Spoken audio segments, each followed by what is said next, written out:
What's up, YouTube? This is SSJ Future Gohan 62093 here. I've taken a change from my usual Yu-Gi-Oh videos to show you a really fun card game that I personally like. I actually think it's my favorite card game ever. I like it better than Yu-Gi-Oh. It's a dead game now because Bandai America does not know how to conduct business. I'm still in high school, and I could run their company alone better than those people run their own company. So, I guarantee I could. Alright, well, I kind of have a tutorial video for you today because I know I've seen one tutorial video on the website for this game, which, as you can tell by my mat, is the Dragon Ball collectible card game by Bandai. I've seen one tutorial, but I didn't really like it because they just played with starter decks, and I feel, first of all, they didn't even have a 40-card deck, which is a rule of the game, and second of all, they had just bland starter deck cards. And today, for you, I have, this isn't a deck I would play in a tournament, obviously, because it's only got cards from the first set of the game in it when the game ended at set 5. Oh, keep in mind, the game isn't officially over yet, because Bandai said they will not announce the end of the game because of Dragon Ball Z Kai being on TV and the slim chance that it's going to explode in popularity, which it already has, so you can kind of tell that they're going nowhere with it. I really hope that they bring over Miracle Battle to the US because I would jump headfirst into that game. Alright, here's Warrior cards. Any DBZ fan knows that's King Kai. They have stats down at the bottom, which is very different from Yu-Gi-Oh! Obviously, you see a 2-2. The front number, you can't see it because it's a sleeve protector thing. That's a 2. That's their combat. It's kind of like their attack power. The 2 here is their support, which they use, say I have King Kai, and in this game you make teams. So I have a team of 2 with Cell as the head warrior, and Cell is a 3/3. So King Kai's 2 would be added to Cell's 3 to make them a total of 5. Now let me see if I can find one here. See, a lot of the starter decks don't have these cards. Okay, I got a fan favorite here. I got Vegeta. I play 3 copies of him in this deck because he was broken at set 1 time. Now he's trash compared to the other ones.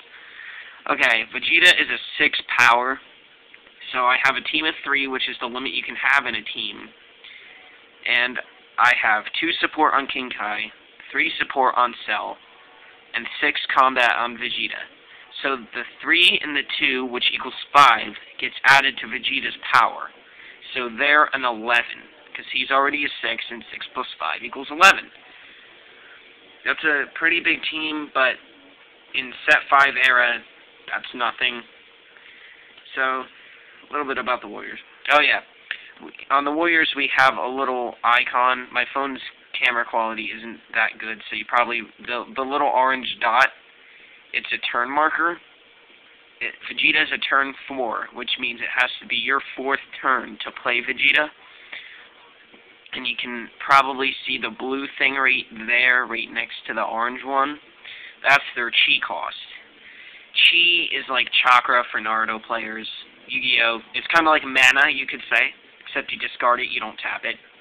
So if I want to play Vegeta, I have to be like, you know, I drop Vegeta, I have, let's say, yeah, that's Frieza's 3rd form, by the way. Alright, I'm going to discard an alien chi, then I can drop Vegeta. So, that's how that works. Now, like Cell's a turn 4, but he's blank, so he doesn't really need to have a chi cost. King Kai's a turn 1, he doesn't have a chi cost. So, here's what a technique card looks like. Yeah, that's Frieza's 1st form. Yeah, I like that art. Looks quite funny. He's flipping out on Vegeta. Now, techniques in this game have a big cost, but usually the ones with a big cost are worth it. Unlike Naruto. Naruto, the card game, sucks. I hate Naruto. Anybody who plays Naruto is a scrub. Naruto is retarded because the cards are so goddamn broken that that Bandai actually had to say, okay, we're going to start a limited list, which we said we'd never do at the start of the game. And then they're like, that still didn't help, so we're going to have to put block format into effect, which, to me, completely killed the game because they just said, alright, sets 1 through 12, everything you just spent thousands and thousands and thousands of dollars on over the last 3 years means nothing if you want to play competitively. Okay, now this technique, obviously they have turn costs and cheat costs just like Warriors. Then they have timing, which if it says strategy, you can use it like as your, basically you can use it at any time before you decide to attack with your teams. And action is during the battle step when, like, you say, alright, an example. I swing with Vegeta. They're going to be like, alright, I'm going to block with my Frieza. Then they're going to say, alright, Frieza uses a technique, and you're going to drop Roar, which negates the technique. That's the action step. Now, that's basically it for techniques. Then there are events, which events can get a little confusing. An event, this is called Invasion of a Planet. Obviously, it's Planet Namek that's getting invaded, but that's besides the point. Okay, we have the turn cost, the cheat cost. Then, if it... Now, let me see, that one doesn't have the specific example. You might not be able to see it, but see that text right below the red line that says time limit 2? That's how long the event's in play. So if I play Captured, I have 2 turns till that goes to my cheat area. Now, a card like Invasion of a Planet that has no time limit does not leave play. I play it, it's there for the rest of the game, unless they have a card that kills it, which there are cards in set 5 that do that to events. So, but yeah, that's basically it. And like, now, for basic Warriors, you have like Yamcha. He's a turn 0, low stats, but then we have Goku, back in set 1, he was broken. He still is a very good card, and especially now because of the turn 5 Vegeta infusing into Gogeta and Vegeto and whatnot. So, then there are techniques, the best kind of techniques in my opinion. Techniques that pump your Warriors. Dragon Ball is, Bandai made a smart decision. They basically said, we're going to do with Dragon Ball what we wanted to do with Naruto, but didn't. In Dragon Ball Z, for fans of the series and people who don't know what it is, it's a bunch of people, mainly like alien-human hybrids and whatnot, fighting, fist fights. And they get stronger, as you can see by that. He's the main character, his name's Goku. Right here, he's a Super Saiyan, so he's really strong right now. And he's powering up in this picture. I think he's getting ready to fight Frieza, because it's the only battle he was in where his shirt was completely blown off and his belt was not a complete drape around his waist. So, but they fight, they power up, and they get stronger.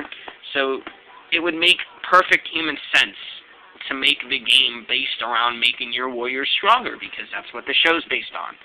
Naruto, I have to say, we have very few super rare techniques in this game. One of them is the best technique in the game, in my opinion. Well, 2 of them. Big Bang Attack, obviously Vegeta's finishing move. It kills a warrior with a turn cost of 4 or less, otherwise gives 1 damage to it. In Naruto, that would be a common card that everybody would just say, oh, it sucks. Get rid of it. Naruto has common techniques that are better than our super rare techniques, which is why I like the game. Alright, I ran out of time, YouTube. I'll be right back with a video of some gameplay demonstration. See ya.